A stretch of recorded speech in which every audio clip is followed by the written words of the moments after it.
Oh, to be young again, with nothing but a wide beach of inviting sand stretching out before you.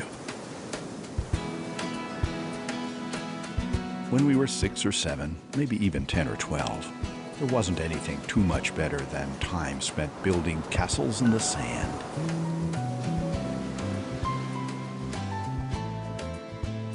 But then reality inevitably intervenes, changing sunsplash dreamers into doctors, lawyers, salespeople, machinists, or architects.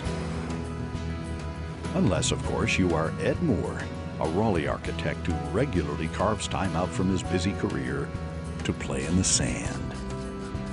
This self-proclaimed sandbox CEO and the other latter-day castle carvers are known as Sandy Feet, F-E-A-T. And from time to time, their work can be seen, at least temporarily, at festivals, fairs, and other venues all across our state. Give them a weekend and they'll create something marvelous out of nothing but sand. Start with stacks of the stuff, 16 to 24 tons of sand. It's loose grain sand, and you can back on it and beat on it, and it just doesn't hold its shape because it doesn't have any moisture in it. And when you add some moisture and you start packing that sand, then it can hold its shape. Add extra moisture to it, and it actually won't hold together. So we've gone past the point that we want to have moisture in it.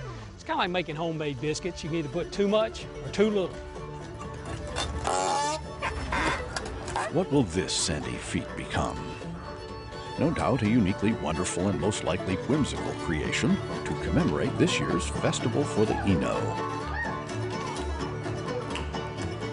This year's Eno River theme, the slider turtle.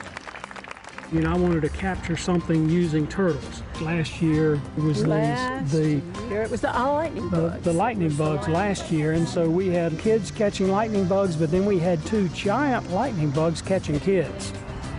I decided that I wanted to have a giant turtle on a log, and I've got to have the shape of the turtle. It's kind of rounded. So one wonders how long his design will last before Ed and his artist team members start carving outside the lines. That whole cylinder would be the back of like a hollow tree coming up. Sand sculpture is a little bit different from other types of art.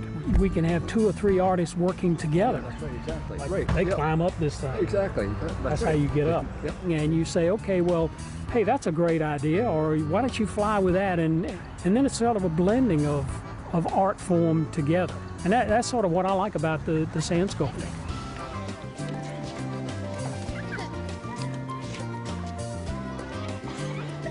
A few rough cuts here and there using familiar tools, setting the stage for what comes next, drawing the image out of the sand, so to speak, with finer tools.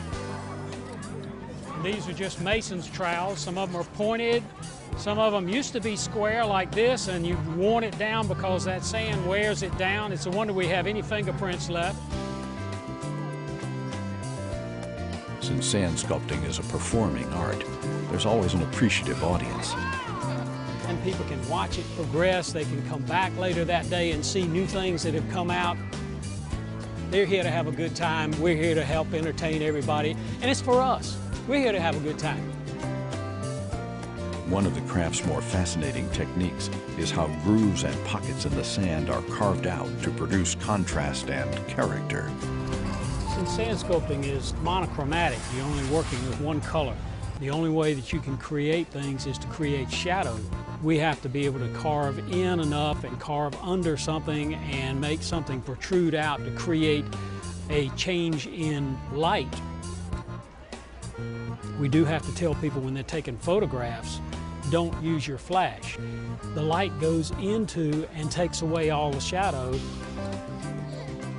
The process is a lot more free-form than you might think an architect would allow. And since we modified what we were originally going to do, we don't even have a drawing of this particular one at all. It's going according to the shape of the sand that we're working with. So somewhere in there, you can bet there's a raft of slider turtles ready to express themselves in some non-turtle-like way. Well, turtles are sort of docile. They sit around, and what can you do with them?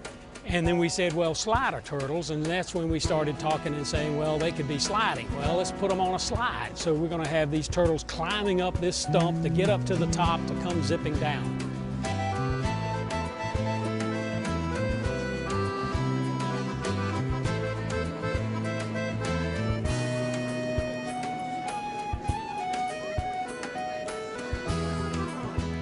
Alas, the art of sandy feet is not meant to last.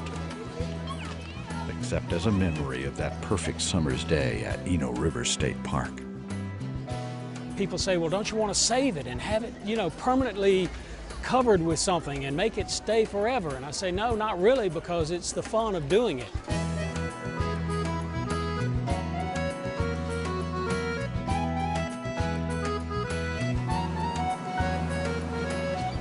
A child's sandcastle, like their latest creation, will not survive the test of time and tide. But the wonder of it all, of course, is that you get to start on a new creation anytime you want. And that is a splendid metaphor for life itself, no matter what your age.